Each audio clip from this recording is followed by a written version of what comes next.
welcome to another episode of the IN.SYNC podcast, Connecting Business with Spirituality. Today we will be talking about why you do not have to reach the next step, the next level, or anything in your life and career in order to be and to finally do what you want to do. So this is a very interesting topic, and we already had a bit of a conversation before this podcast where I was telling you, Tanya, that that was one of the major beliefs that was driving my career decisions in the beginning. Did you experience anything like that where you felt that at any point in your career or life you had to go through a, say, painful process in order to get to the next level, in order to then say, now I can, do this and yeah. And just make it happen? No. So I think I always did. And I think, and we talked about it briefly before, whenever you said it, okay, I need to do this and this and that. So you had this classical career steps in front of you, right? In order to achieve that. And I'm like, okay. So like for me, that was always like weird, because for me, it's like, why just don't do it? I don't feel that you need to have certain experiences in order to try things or to be successful in a certain level or like in a certain position or role. And I think for you, it was also when you mentioned it that you wanted to go into the startup scene and you didn't feel good enough and educated enough, even though you kicked ass as a consultant already in that sphere. And I was like, why don't you just do it? And like, no, I need to hold this and that. And I saw it also with a friend of mine. He was also chasing different steps in his career. So he wanted to do things before he was thinking that he's free or he achieved something. So there's always this chasing part. And I never felt like that. However, when I'm thinking back now, when it comes to my relocation to Tel Aviv, I also felt I need to wait for it in order for a time window to open up. So I did it, like, I think I mentioned it also on the podcast. I lived back and forth and also spent multiple months here before I really finally came. But that was more or less, I think, a timing that felt right for me, not so much that I thought, okay, I need to do this first here in Austria before I can go. It just felt, this last year when I finally did it, it just felt exactly the right timing for me. But before that, it wasn't like I need to wait because this and that. It's just like, it just felt like it's not the right timing for it. So maybe that's another thing that you felt as well, but that you didn't feel ready. But I think it's a differentiation between chasing something and thinking you need to do it first in order to be happy or to go there or to take the next step, or if you just feel it's not the right timing.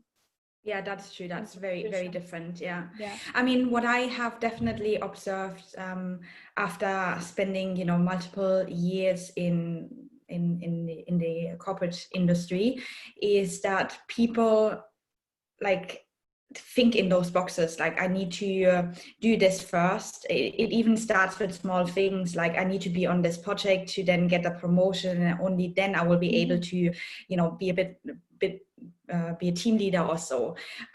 So it starts with like very small things. Even doesn't have to be like I need to be in this job for 5 years in order to then quit my job or so. It's even the small things. And it's interesting because I saw that all the time. I did think it's actually very limited thinking to tell yourself that you have to be on 3 projects before you can be in a business development role, for example. But when you are in that environment, you kind of get very influenced by that. At one point you start believing that yourself. So that's when I think that is why I was also always thinking I cannot do this right now. So but it's so interesting because, like, sorry to interrupt, but it's also for you, like, again, you were a kind of bit different than the rest of the consulting world, in my opinion, with like, having shorter days and taking time for yourself and things. That is also not what others would tell you, but you still did your own thing. So why would you think then in the certain steps and career steps that the industry is telling you that are necessary? I have no idea. I think it's social conditioning also, that when you are surrounded by so many people who do that, you automatically it starts It's really interesting going because into your belief system. I think, yeah, for you, when you, like this one time when you said to me that you need to have this and this experience first in order to be in a good position at a startup, I was like, dude, do you know what startups are hiring? Of course, you're high profile already. And I was like, I don't get it why you don't see that for yourself, like this the worth you're having. So maybe this is the thing, that because the industry is telling you that you're not worth it yet because you haven't had that certain experience. That's why you start believing it yourself. And then with you, like, again, I was so surprised already, like, back then.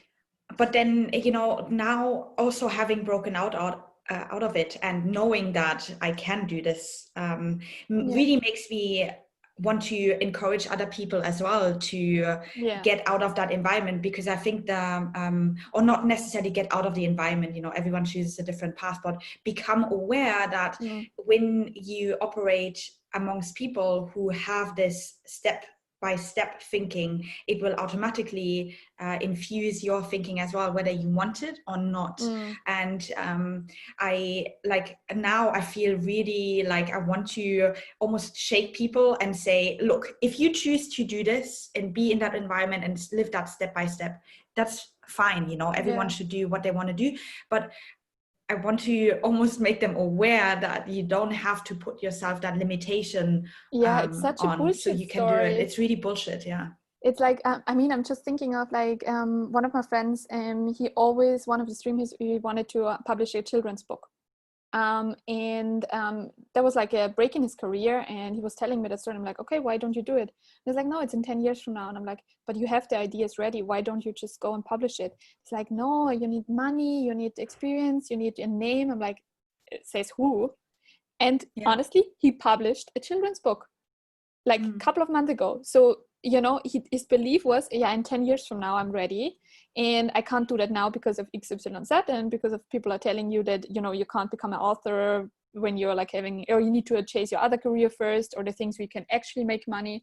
And it was so cool to see his reality, like his dream becoming a reality at some point, just because he was like questioning then, is it even true? Do I need to wait for that time, or can I just do it now? And to break it down into easy steps, because again, I think sometimes why you don't do things is also because you're scared and you don't feel ready. And if you break it down together with like a coach or like anyone that can be an experienced mentor also, it's become less frightening, so to say. And it's easier to take the steps, and then you realize, what, the whole, like the last years I did tell myself the story that I can't do it, and then it, boom, just happened, right? So that's, I think the key question is really, how can you overcome it? Or maybe, you know, I mean, you clearly, you don't have it to the, maybe you have it in a different extent or so. I believe like everyone has it to like a certain extent, that they always seek some sort of validation from others, whether that's, you know, an opinion or time spent or so. But the key question is really like, how do you how can you overcome that? And just thinking of my own journey, it all for me goes back to when I was able to break it down, like break that barrier in myself down, comes down to spiritual practice, and comes down to having the right support network. So people who are also on a similar path, like you, for example, who kept telling me over years, no, it's bullshit, you know. And to be honest with you, like at one point I did, or not just at one point, like at multiple points, I was like really annoyed with you as well, like telling me this. There was even a situation. So easy. Yeah, she said it's so easy. There was even a situation in January this year, so not too long ago, where I was debating, you know, I was again questioning, can I start my own thing right away? Am I like good enough for that? Blah, blah.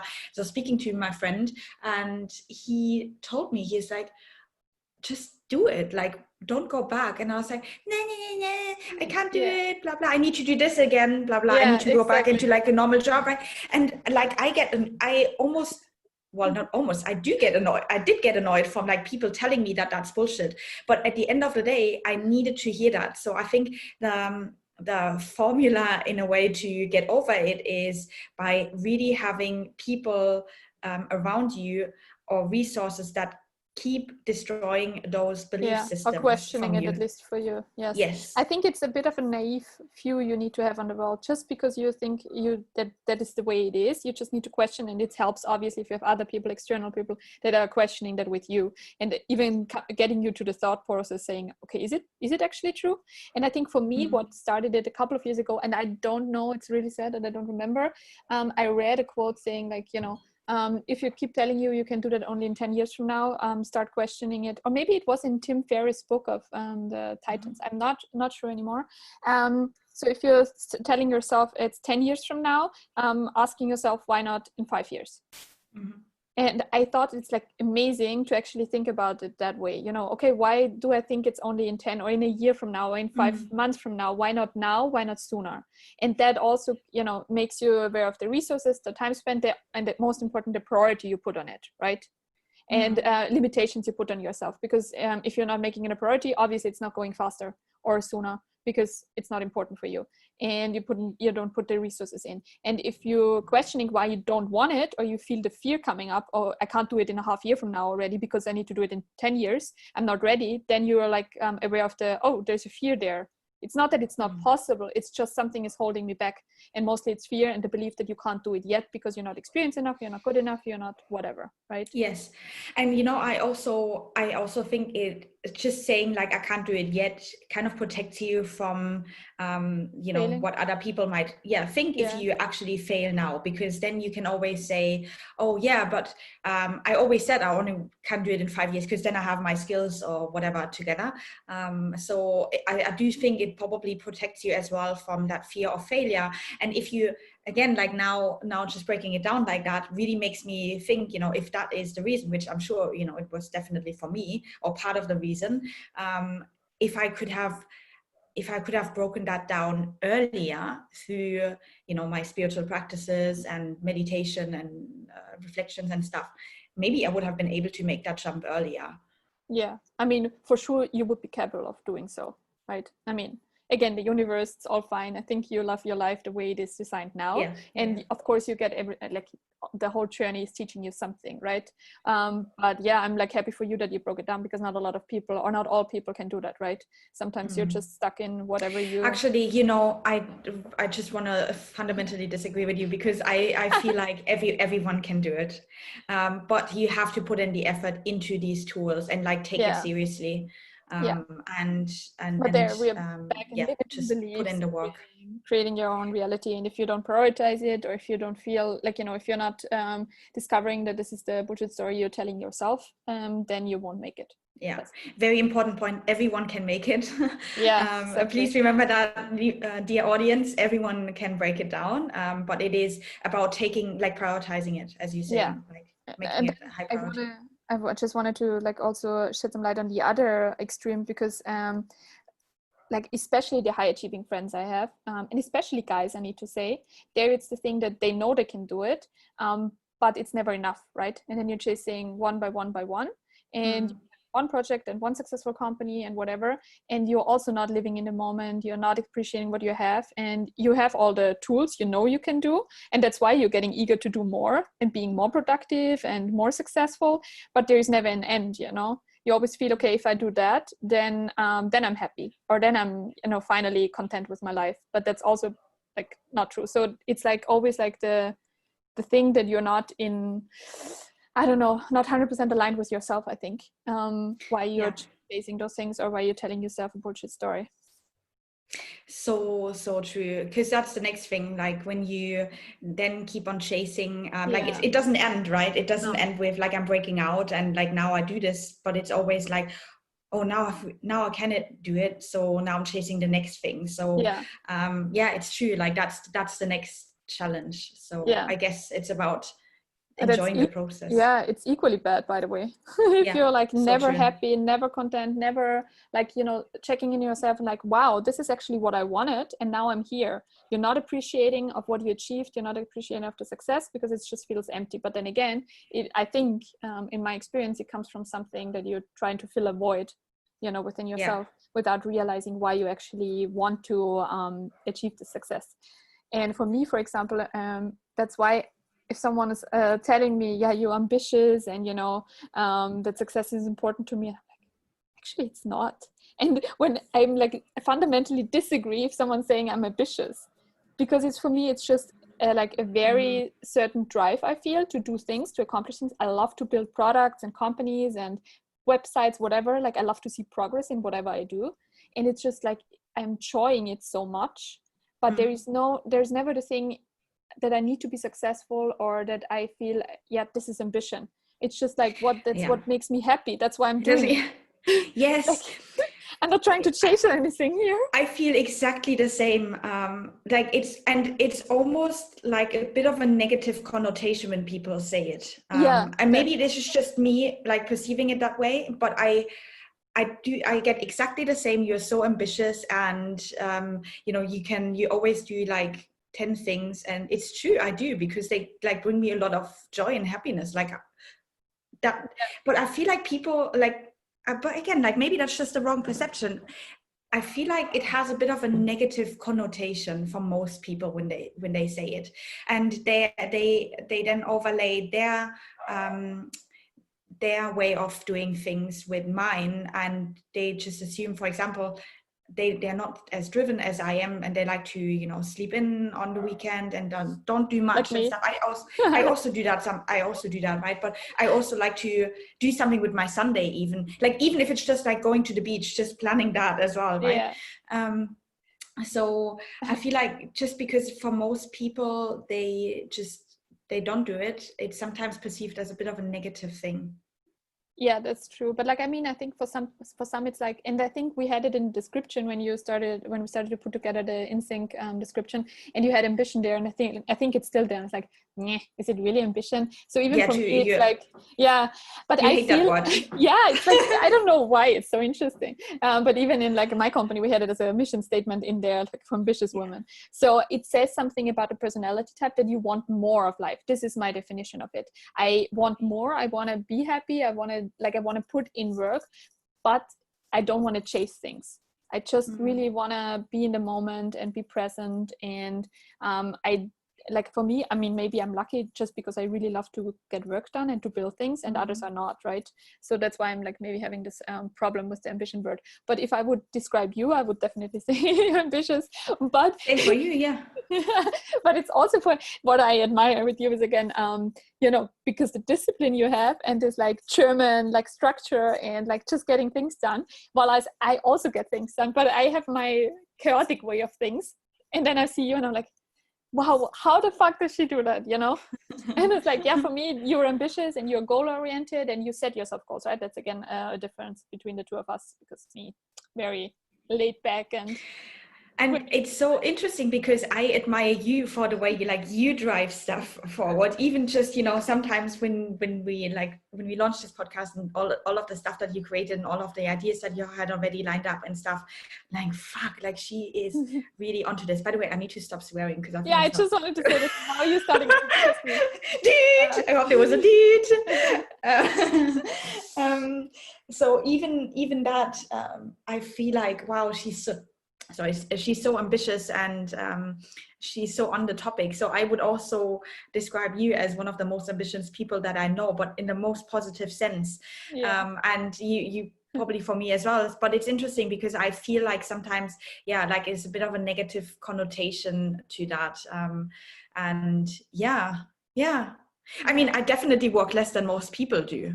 Like, I mean, just in at 100%, like, 50% less of what I used to work when I was as a consultant, definitely work less.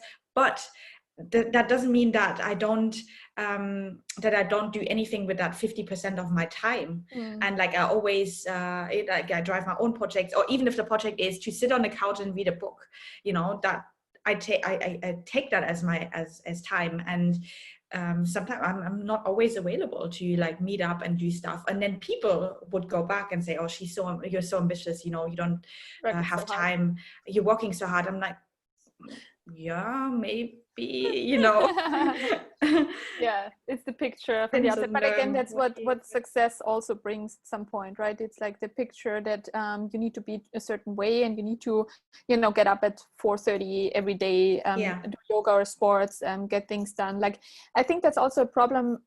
I don't like this. I love to work hard, so I need to say that I love to work on weekends. Yesterday, I mean, that's really one of the, like, I haven't had that in a year. I think I worked until 2:30 a.m. Why? Because I just got so into it, and I had a big cup of coffee at 6 p.m. But I loved the process, and then I just when I'm in the flow, I just really get things done. But I'm not a thing like you need to sacrifice your whole life just to be successful in your work, in a job what you're doing. And I think a lot of successful people out there are portraying their life in a sense. It needs to be a certain way, the way they do it, like very disciplined. You need to have to focus on your business. You need to want to build things. This needs to be your number one priority in order to achieve something. And I feel that's fundamentally wrong. Even though, I mean, obviously I'm not like living in a huge palace or villa or something in Miami or whatever like successful people do. I don't know. So I'm not sure if like anyone would want to live the life that I'm living, but I'm happy every day. I'm grateful for what I have every day. I think I'm living a good life. Also, like, living by the beach helps, obviously. But I feel that I want to like really make sure that you don't need to sacrifice your happiness and your everyday fulfillment for success in business or for anything that you chase. I think you just need to write your own rules in order to just be happy. And that worked for me. And I do love to work, but if I don't want to work, then I just don't. And then I'm also just reading a book and things. And I don't like this mentality that you need to be a very disciplined person or you need to be a certain way in order to achieve something. Yeah, that's just the message I really wanted to get out there. Nice. It's a good message. I hope it reaches many people. So yeah, but like I was just thinking, like, how did we even get to this topic? Because what was the title of the podcast? The title was "Why Chasing the Next Thing in Order to Be is a False Reality." But it goes with so much more of what you just said. Like, once you be, then it's or once you've reached a step, then you chase again another level, and then you think you need to do X, Y, Z in order to be like or also that. saying that chasing fame, status, or anything, in because you think, okay, then you will be happy. I think this is also important thing, like especially fame. I think a lot of people thinking, and there are a lot of like famous people out there that specifically say, listen, just because I'm famous, that doesn't mean that, my life is in anyhow better. Yes, maybe I have more money, but the same things are accounting for me as well. Health is important, like family, connections, love, like all the things that are for every person relevant, that are also for famous people. But we have this thing, I feel, in our mind as regular humans, so to say, that fame would like literally like swipe away all problems in life. And or if there is money, I would be so happy. Or if I have this new car, or if I finally have a house, or like all those things that you're chasing, then you feel then you've made it, and then then you are happy. And I think that's also fundamentally wrong. Because again, materialism thing, if you chase them, it's just not kicking it, really. Yeah, and I mean, I think if listener can take away like one thing, then it's that in order to do what you want to do, you don't have to reach a certain stage or have the house or have tick all of these boxes. Because you need to know that once you have ticked that box and you are still in that mindset, you will just find another box to tick. So you got to make sure that you break out of that. I need to do this in order to be that, because if you don't, you might reach it eventually, but then you just look for another box to tick. Exactly. Yeah, very, very true. I think we could basically wrap up this episode, right? Yeah, we can actually conclude it. I think this is the main conclusion out of that. So, I mean, as I said in the beginning, like I have been in that limiting belief system. I know what it's like to be in an environment that instills these beliefs in you. So personally, like it's just close to my heart to encourage other people to really question your path. And be aware that all of these things limitations that you put yourself on into is because of that environment. And it's okay to stay in that environment if you want to do that, but equally be aware that it's just BS, you know. Yeah. Nice it's try. not right. Yeah, but it's always like like most of the time it is what other people are thinking or saying, or what society makes you believe, that you should fundamentally like really think about, is this really true for me, or is this just something that I'm telling myself because of it has been like that for like ages, you know. I think that's a rule everyone should live by anyways. Very good. All right. I enjoyed this as always. Me too. Yes. You wanna phrase? It feels very. Three key takeaways. I'm waiting for that. What? Do you want to phrase the 3 key takeaways, or? I think actually there's only one key takeaway, which is what we just talked about, that you really have to be aware that there's a lot of beliefs that are instilled from society, from your environment, that you have to make sure that you become aware. And you know, awareness can be reached through like multiple tools, all of them going back to some sort of spirituality, and really become aware that that is a false reality that you're creating for yourself. Yeah, very nicely. By the way, Tanya, I don't know how you feel, but I feel like this feels very therapeutic to me, just to like speak about these things. So I love. I'm charging $150 an hour. Great. Okay. Need to make money somehow here. Right, because you gotta chase that box, right? Exactly. No, for the right reasons. No, she's not actually charging me for that. Yeah, she know. Who knows, maybe in the future. Anyway. Okay, cool.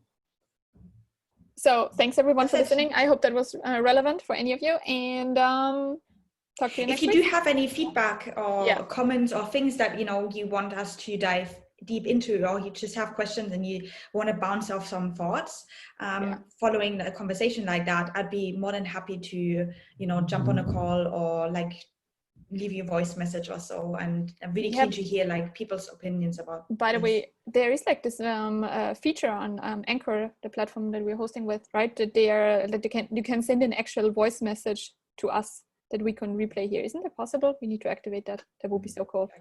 Okay, yeah. But in any case, if anyone has any feedback or so through LinkedIn, you can find us on LinkedIn. You can find us on Instagram. We also have an Instagram account now at IN.SYNC podcast on Instagram. So get in touch there, or find us anywhere. Awesome. Yes. Okay. Okay. Bye. Bye.